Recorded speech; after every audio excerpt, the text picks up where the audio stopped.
പ്രതിഭ PC ചാക്കോയെ ശശീന്ദ്രനും സംഘവും പുറത്താക്കി. PC ചാക്കോയെ ശശീന്ദ്രനും സംഘവും തന്നെയാണ് NCPയിലേക്ക് കൊണ്ടുവന്നത്. കാര്യം PC ചാക്കോ എന്ന നേതാവ് ശരിക്കും ഒരുപാട് കളമാറ്റി ചവിട്ടിയ ഒരു നേതാവാണ്. ശരിക്കും അദ്ദേഹം ഇങ്ങനെയൊന്നും കളമാറ്റി ചവിട്ടപ്പെടേണ്ടതോ ഇങ്ങനെ മാറ്റി നിർത്തേണ്ട ആളല്ല. കോൺഗ്രസിനകത്തെ ഒരു വളരെ കഴിവുള്ള ഒരു മനുഷ്യനാണ്. നല്ലൊരു വളരെ പ്രാഗൽഭ്യം തെളിയിച്ച ഒരു മന്ത്രിയൊക്കെയാണ്. അതെ, കഴിവിൻ്റെ അടിസ്ഥാനത്തിൽ PC ചാക്കോ എവിടെ എത്തിയില്ല എന്ന് വേണമെങ്കിൽ തീർച്ചയായിട്ടും അദ്ദേഹത്തിന്റെ മെറിറ്റിന്റെ അടിസ്ഥാനത്തിൽ അദ്ദേഹത്തിന് എങ്ങും കോൺഗ്രസിൽ എത്താൻ കഴിഞ്ഞു. ഈ പാർലമെന്ററി കാര്യങ്ങൾ ഇത്രത്തോളം വൃത്തിയായിട്ട് അറിയാവുന്ന ആളുകൾ വളരെ ചുരുക്കമുള്ള അതിലൊരാളാണ് PC ചാക്കോ. അതെ അതെ. അല്ല, അദ്ദേഹത്തിനെ സംബന്ധിച്ച് പറയുകയാണെങ്കിൽ അദ്ദേഹത്തിന്റെ ചരിത്രത്തെക്കുറിച്ച് പറയുകയാണെന്നുണ്ടെങ്കിൽ PC ചാക്കോ യൂത്ത് കോൺഗ്രസിന്റെ KSU തലം മുതൽ അറിയപ്പെടുന്ന നേതാവാണ്. സംസ്ഥാനത്തിലെ KSU തലം മുതൽ യൂത്ത് കോൺഗ്രസിൽ വരെ, അതായത് ഉമ്മൻചാണ്ടിക്കൊപ്പം ഉമ്മൻചാണ്ടി എന്ന് പറയുന്ന നേതാവ്, അതായത് AK ആന്റണിയുടെ ഗ്രൂപ്പ് AI ഗ്രൂപ്പുകളിൽ ആന്റണി ഗ്രൂപ്പിലെ ഉമ്മൻചാണ്ടി ക്കാളും പ്രാഗൽഭ്യം ഉണ്ടായിരുന്ന ഒരു നേതാവായിരുന്നു ഈ പറയുന്ന PC ചാക്കോ. PC ചാക്കോയെ ഉമ്മൻചാണ്ടി അടങ്ങുന്ന സംഘം ഒരു വേള ഒതുക്കിയതാണോ എന്ന് തന്നെ പിന്നെ ചരിത്രം അറിയാവുന്നവർ പറയുന്നു. അക്കാലത്ത് അങ്ങനെ ഒരു ശ്രുതി ഉണ്ടായിരുന്നു. അങ്ങനെ ഒരു ശ്രുതി ഉണ്ടായിരുന്നു. 1980-കളിലോ മറ്റോ ആണ് ഈ AK ആന്റണി ഇടതുപക്ഷവുമായി യോജിച്ച് പോകുന്നതും. 80-ന്റെ മധ്യകാലഘട്ടം. അതെ. എന്നിട്ട് അദ്ദേഹം തിരിച്ച് കോൺഗ്രസിലേക്ക് പോകുമ്പോൾ, AK ആന്റണി ഗ്രൂപ്പ് തിരികെ കോൺഗ്രസിലേക്ക് പോകുമ്പോൾ പോകാത്ത ഒരേ ഒരു വ്യക്തി PC ചാക്കോയായിരുന്നു. അതിൻ്റെ ഒരു പ്രതിഫലനം എന്ന രീതിയിൽ അന്ന് നയനാർ മന്ത്രിസഭയിൽ അദ്ദേഹത്തിനെ വ്യവസായ മന്ത്രി എന്തോ ഒക്കെ ആക്കുകയുണ്ടായിരുന്നു. അന്ന് ചെറുപ്പക്കാരനായ PC ചാക്കോയായിരുന്നു. അന്ന് മുതൽ തന്നെ ഇടത് രാഷ്ട്രീയത്തോട് അദ്ദേഹത്തിന് വളരെ ഒരു അടുപ്പം ഉണ്ടായിരുന്നു. അതെ.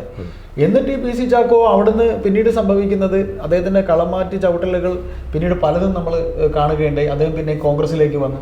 കോൺഗ്രസിൽ അദ്ദേഹം എത്രയെങ്കിലും തവണ ലോകസഭയിലേക്ക് മത്സരിച്ചു, കോട്ടയത്ത് മത്സരിച്ചു, തൃശ്ശൂർ മത്സരിച്ചു, ചാലക്കുടിയിൽ മത്സരിച്ചു.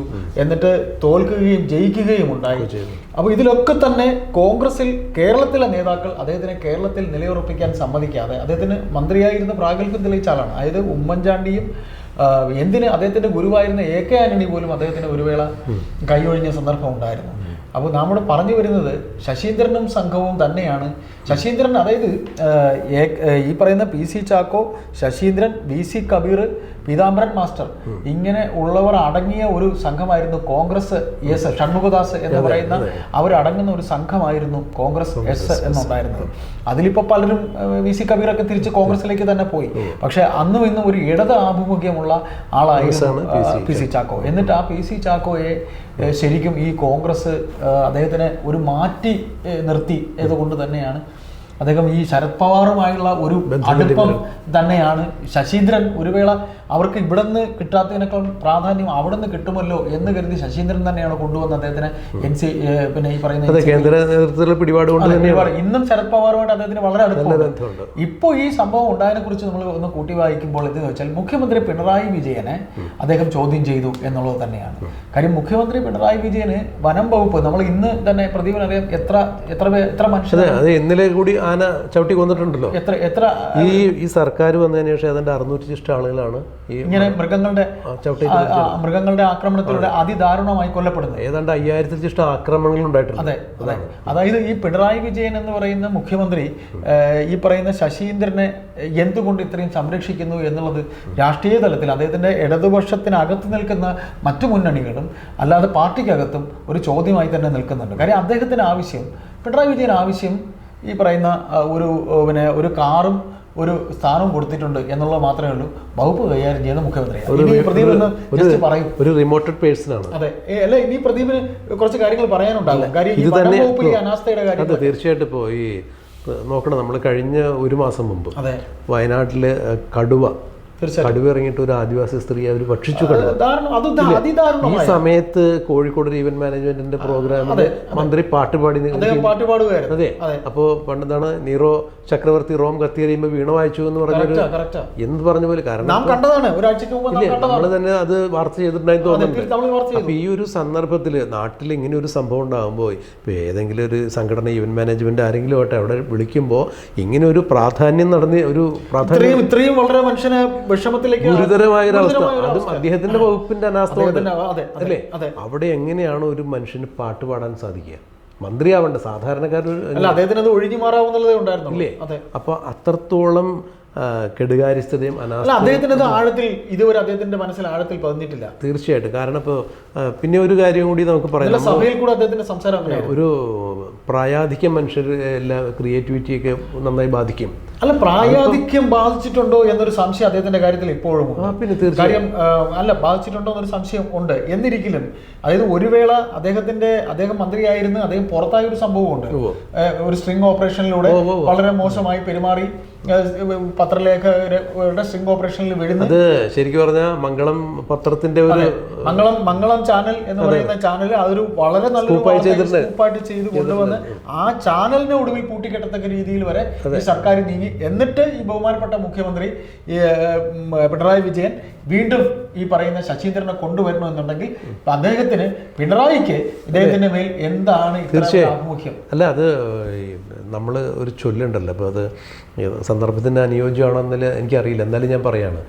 ഈ ഹൈന്ദവ വിശ്വാസം അനുസരിച്ചിട്ട് ദേവാദിദേവൻ മഹാദേവൻ എന്നൊരു ചൊല്ലുണ്ട്. പരമേശ്വരൻ, പരമശിവനാണ് എല്ലാ ദേവന്മാരുടെയും ദേവൻ. ഒരു ദേവന് മാത്രമേ മഹാദേവൻ എന്ന് പറയുന്നുള്ളൂ. അപ്പൊ എന്ന് പറഞ്ഞ പോലെ എല്ലാ മന്ത്രിമാർക്കും മുകളിൽ ഒരു മന്ത്രിയുണ്ട് നമുക്ക്. കേരളത്തിൽ മുഖ്യമന്ത്രിയാണ്.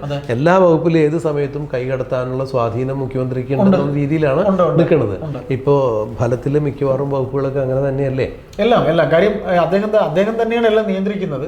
മുഖ്യമന്ത്രിയുടെ പൊളിറ്റിക്കൽ സെക്രട്ടറിയും മുഖ്യമന്ത്രിയും തന്നെയാണ് ആരൊക്കെ എവിടെയൊക്കെ എന്തൊക്കെ രീതിയിലുള്ള ഭരണപരിഷ്കാരങ്ങൾ. പ്രദീപ് പറഞ്ഞത് കറക്റ്റ് തന്നെയാണ്. കഴിഞ്ഞ പിണറായി സർക്കാരിന്റെ കാലത്ത് ആരോഗ്യമന്ത്രിയെ മൂലക്കിരുത്തിക്കൊണ്ടാണ് അദ്ദേഹം എല്ലാം ചെയ്തത്. അതിന്റെ ഫലം ഇപ്പൊ കഴിഞ്ഞ ആരോഗ്യമന്ത്രി പഴി കേട്ടുകൊണ്ടിരിക്കുന്നു. അതെ, ഒന്നാം പിണറായി വിജയൻ സർക്കാരിൽ നമ്മുടെ പൊതുമരാമത്ത് വകുപ്പ് മന്ത്രിയായിരുന്ന ജി സുധാകരനൊക്കെ അതിലേക്ക് കൈ കടത്താനൊക്കെ നോക്കിയതാ. അദ്ദേഹത്തിന്റെ കണ്ണിലെ കണ്ടായത്. അങ്ങനെ ഈ വ്യക്തിത്വമുള്ള നേതാക്കന്മാരും മന്ത്രിസഭയിലും അംഗങ്ങളായിരുന്ന ആളുകളൊക്കെ ഇന്നിപ്പോൾ രണ്ടാം പിണറായി വിജയൻ സർക്കാരിൽ ആരുമില്ല.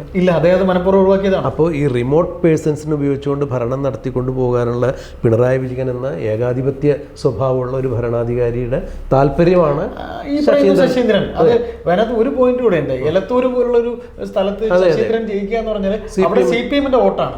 അത് അദ്ദേഹം വെറും ഒരു സ്ഥാനത്ത്. കാരണം ഇദ്ദേഹം കോൺഗ്രസ് എസ്സിൽ നിന്നാണ് NCP-യിലേക്ക് പോകുന്നത്. കോൺഗ്രസ് എസ്സുകാരനായി നിൽക്കുമ്പോൾ ശശീന്ദ്രൻ ഇവിടെ കൂടെ ഉണ്ട്. പിണറായി വിജയനോടൊപ്പം കാലങ്ങളായിട്ടുണ്ട്, CPM-നോടൊപ്പം കാലങ്ങളായിട്ടുണ്ട്. അതിന്റെ ഒരു നന്ദിയാണ് കാര്യം. അല്ല, ഇതാണ് ഉദ്ദിഷ്ടകാര്യത്തിന് ഉപകാരസ്പദം. അത്രേ ഉള്ളൂ. അത് തന്നെയാണ്. ഇപ്പോൾ പിന്നെ ഇപ്പൊ PC ചാക്കോന്റെ ഒരു പ്രശ്നം ഇത്രയും രൂക്ഷമായിട്ട് വന്ന തോമസ് കെ തോമസ്. അതെ, തീർച്ചയായിട്ടും. അല്ല, അതിലും ഒരു വൻ ഗെയിം ഉണ്ട്. അതെ. അപ്പോൾ ആ ഒരു അവിടെ ഈ ഇദ്ദേഹത്തെ തോമസ് കെ തോമസിനെ മന്ത്രിയാക്കിക്കൊണ്ട് ഒരു നീക്കങ്ങൾ ശരത് പവാറിൻ്റെ അടുത്ത് തന്നെ ഈ PC ചാക്കോ നടത്തി. അദ്ദേഹം അത് ചെയ്തിരുന്നു. അപ്പോൾ ആ രീതിയിൽ അത് വന്നപ്പോൾ അത് ഏറ്റവും കൂടുതൽ ബാധിക്കുന്ന ആരെയാണ്? അത് ശശീന്ദ്രനെയാണ്. ഈ ശശീന്ദ്രനെ ബാധിക്കാന്ന് പറഞ്ഞാൽ പിണറായി വിജയനെ സംബന്ധിച്ചിടത്തോളം താക്കോൽ സ്ഥാനത്ത് ആരെ ഇരുത്തണമെന്നുണ്ടെങ്കിലും പിണറായി വിജയനെ ബാധിക്കുന്നതാണ്.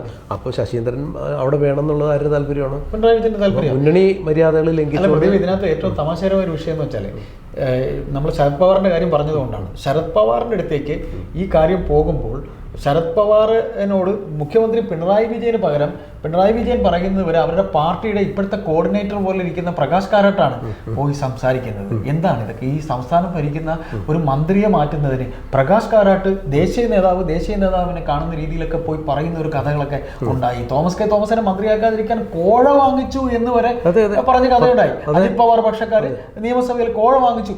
ആ കഥ ഉണ്ടാക്കിയത് ആരെന്ന് ചോദിച്ചാൽ ഇന്നും അത് ആന്റണി രാജു ആണോ, അത് ഇനി പാവം പിടിച്ച കോവൂർ കുഞ്ഞുമോൻ MLA വരെ അതിൽ കഥയുണ്ടായി. കുഞ്ഞുമോനേക്ക് വലിച്ചെടുത്തിട്ടുണ്ടായിരുന്നു. പാവമാണ് ആ കോവൂർ കുഞ്ഞുമോനൊക്കെ വർഷങ്ങളായിട്ട് ഇടതുപക്ഷത്തിനൊപ്പം നിൽക്കുന്ന RSPയിൽ നിന്ന് ചാടി വന്ന ഒരു നമ്മളിത് വിഷയം സംസാരിച്ചിട്ടുള്ള. അപ്പൊ ഇതില് പ്രദീപ് പറഞ്ഞതുപോലെ മുഖ്യമന്ത്രിക്ക് ഒരു റബ്ബർ സ്റ്റാമ്പായിട്ട് ഒരു കാറും ഒരു ബോർഡും കൊടുത്തിട്ടുണ്ട്, ഒരു സീറ്റും കൊടുത്തിട്ടുണ്ട്. മുഖ്യമന്ത്രിയാണ് എല്ലാം കൈകാര്യം ചെയ്യുന്നത്. അങ്ങനെ ഒരു റബ്ബർ സ്റ്റാമ്പായിട്ട് ഇരുത്തിയിരിക്കുന്നു എന്നുള്ളത് തന്നെയാണ് സത്യം. PC ചാക്കോ ഇദ്ദേഹത്തിന് തെറി പറഞ്ഞു.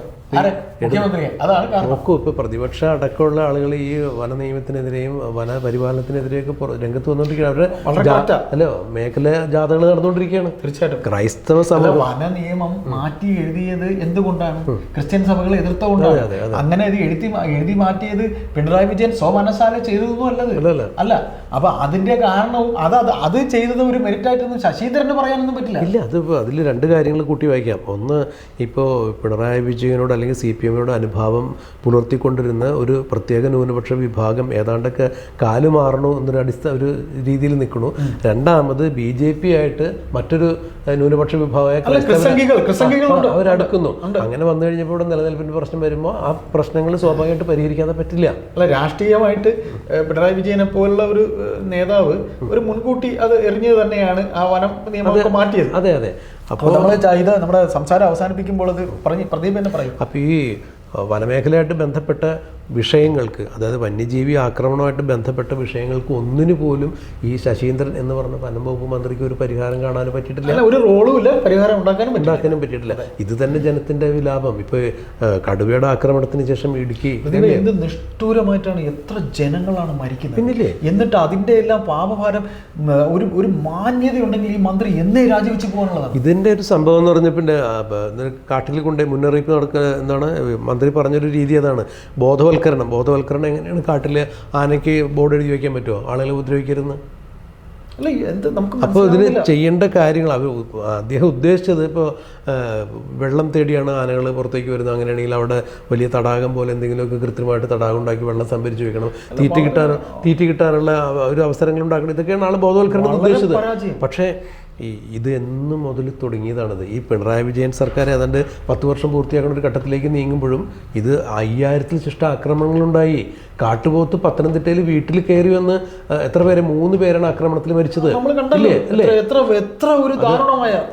വനവാസികൾ വനത്തിൽ വനവിഭവങ്ങൾ തേടി പോകുമ്പോൾ അങ്ങനെ ആക്രമിച്ചു എന്ന് പറയുമ്പോൾ ഇല്ലേ, ദാരുണമായ സംഭവമാണ്. കടയിൽ നിന്ന് സാധനങ്ങൾ, നൂൽപ്പുഴയിൽ നിന്ന് സാധനങ്ങൾ വാങ്ങി വീട്ടിലേക്ക് വരുന്ന വഴി ഇല്ലേ.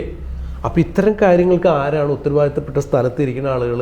അവർ കൃത്യമായി പ്രതികരിച്ചില്ല എന്നുണ്ടെങ്കിൽ അത് ആ ആളുകൾക്ക് വേണ്ടി പ്രതികരിക്കുന്ന ആളുകളാണ് മാധ്യമങ്ങൾ. നമുക്കൊരു സാമൂഹ്യ പ്രതിബദ്ധത ഉണ്ടോ? ഈ ഒരു സംസാരം നമ്മൾ അവസാനിപ്പിക്കുമ്പോൾ നമ്മൾ PC ചാക്കോയിൽ തുടങ്ങിയതാണ്. അതായത് നമുക്കിതിൽ പറഞ്ഞു വയ്ക്കാനുള്ളത്, ശശീന്ദ്രൻ എന്ന രാഷ്ട്രീയക്കാരൻ പിണറായി വിജയന് ഇത്രത്തോളം പിണറായി വിജയൻ എന്താണ് ഇദ്ദേഹത്തോട് ഇത്ര പ്രതിപത്തി ഉണ്ടാവാൻ കാരണം? 2, PC ചാക്കോയെ കൊണ്ടുവന്ന ശശീന്ദ്രൻ തന്നെ PC ചാക്കോയെ പുറത്താക്കാൻ കളിക്കുമ്പോൾ ഈ സമൂഹം, കേരള സമൂഹം എന്താണ് ഇതിൽ നിന്ന് വായിച്ചെടുക്കാൻ? അല്ല, അത് എന്താണ് ഉച്ചയ്ക്ക് വെച്ച കൈകൊണ്ട് ഉദകക്രിയ ചെയ്യേണ്ടി വരും എന്നുള്ള അവസ്ഥയിലേക്ക് കാര്യങ്ങൾ. പക്ഷെ PC ചാക്കോ എന്ന രാഷ്ട്രീയക്കാരനെ എന്തായാലും ശരത് പവാർ കൈകൊഴിയും എന്ന് നമുക്ക് കഴിയും. തന്നെയല്ല, ഇപ്പോൾ ഈ ശശീന്ദ്രൻ എന്ന് പറഞ്ഞ ഈ നമ്മുടെ വനം വകുപ്പ് മന്ത്രിയെ അപേക്ഷിച്ച് നോക്കുമ്പോൾ PC ചാക്കോന്റെ രാഷ്ട്രീയ തന്ത്രജ്ഞതയും രാഷ്ട്രീയ കുശലതയും വ്യത്യസ്തതയുണ്ട്. അപ്പൊ അതുകൊണ്ട് തന്നെ PC ചാക്കോ ഇപ്പൊ സംസ്ഥാന സെക്രട്ടറി പദം രാജിവെച്ചിട്ടുണ്ട് എന്നുണ്ടെങ്കിൽ നമ്മൾ പറയാൻ പറ്റുമോ? അതായത് പിണറായി വിജയനെ അദ്ദേഹം വിമർശിച്ചു. അതെ, അദ്ദേഹം ഓപ്പണായിട്ട് അവരുടെ പാർട്ടി കമ്മിറ്റി വിമർശിച്ചു. അത് അവിടെ നിന്ന് ചോർന്ന് പിണറായി വിജയന് കിട്ടി. പിണറായി വിജയൻ എന്ന മുഖ്യമന്ത്രിയെ വിമർശിക്കാൻ PC ചാക്കോ വളർന്നോ എന്നൊരു ചോദ്യം കൂടി. അതിനുള്ള കൃത്യമായ മറുപടിയാണത്. തീർച്ചയായിട്ടും അതിന് മറുപടിയാണ് ശശീന്ദ്രനിലൂടെ അവർ. അതായത് ചോദ്യം ചെയ്യാനാവാത്ത ശക്തിയായി ഞാൻ മുന്നോട്ട് പോകുമ്പോൾ എന്റെ അപ്രമാദിത്വ ചോദ്യം ചെയ്യാൻ ഇവിടെ ആരുമില്ല. ആരെങ്കിലും അങ്ങനെ എതിരെ വരികയാണെങ്കിൽ അതിന് കൃത്യമായ മറുപടി ഉണ്ടായിരിക്കും, നടപടി ഉണ്ടായിരിക്കും എന്നുള്ളതിന്റെ ഏറ്റവും വലിയ പുതിയ ഉദാഹരണം തന്നെയാണ്. അതിന് നമ്മൾ എന്താണ് കൂടുതൽ അന്വേഷണം നടത്തേണ്ട ആവശ്യമില്ല, വലിയ രാഷ്ട്രീയ ചിന്ത ആവശ്യമില്ല. ഇത്ര തന്നെ. തീർച്ചയായിട്ടും നാം ഈ സംസാരം അവസാനിപ്പിക്കുമ്പോൾ PC ചാക്കോ എന്ന രാഷ്ട്രീയക്കാരനെ ഇവിടുത്തെ കോൺഗ്രസിന് പോലും ശരിക്കും ഉപയോഗിക്കാൻ കഴിഞ്ഞില്ല. കോൺഗ്രസ് അദ്ദേഹത്തെ സൈഡ് ലൈൻ ചെയ്തു. അതുപോലെ തന്നെ NCP എന്ന പാർട്ടിയിൽ അവരൊരു ചെറിയ ഘടകകക്ഷിയാണെങ്കിലും അദ്ദേഹം ഒരു വൈബ്രൻസി ഉള്ളൊരു നേതാവ് തന്നെയായിരുന്നു, കഴിവുറ്റൊരു ഭരണാധികാരിയായിരുന്നു. അദ്ദേഹത്തിനെ ശശീന്ദ്രൻ കൊണ്ടുവന്നു. ശശീന്ദ്രൻ പിണറായിയുടെ സഹായത്തോടെ മാറ്റി നിർത്തുമ്പോൾ ശശീന്ദ്രൻ വിജയിച്ചു എന്ന് ശശീന്ദ്രന് ധരിക്കാൻ സമയമായില്ല എന്ന് നമുക്കിതിൽ കണ്ടെത്താൻ. തന്നെയല്ല, ഇപ്പോൾ അത് യുവദാസിൻ്റെ നിരീക്ഷണം വളരെ ശരി തന്നെയാണ്. പക്ഷേ പിണറായി വിജയൻ എത്രയൊക്കെ പൊതിഞ്ഞു പിടിച്ചാലും ശശീന്ദ്രൻ എന്ന് പറഞ്ഞ ഈ വനം വകുപ്പ് മന്ത്രിയുടെ സ്ഥാനം ഒട്ടും സുരക്ഷിതമല്ല എന്നുള്ള കാര്യം അദ്ദേഹം എന്താണെന്നുള്ളതും സമൂഹത്തിന് അറിയാം. അത് തന്നെ. ഇപ്പോൾ എന്തായാലും ഇനി ഇതിലെന്താ സംഭവിക്കണമെന്ന് നമുക്ക് കണ്ടറിയാം. ഓക്കെ.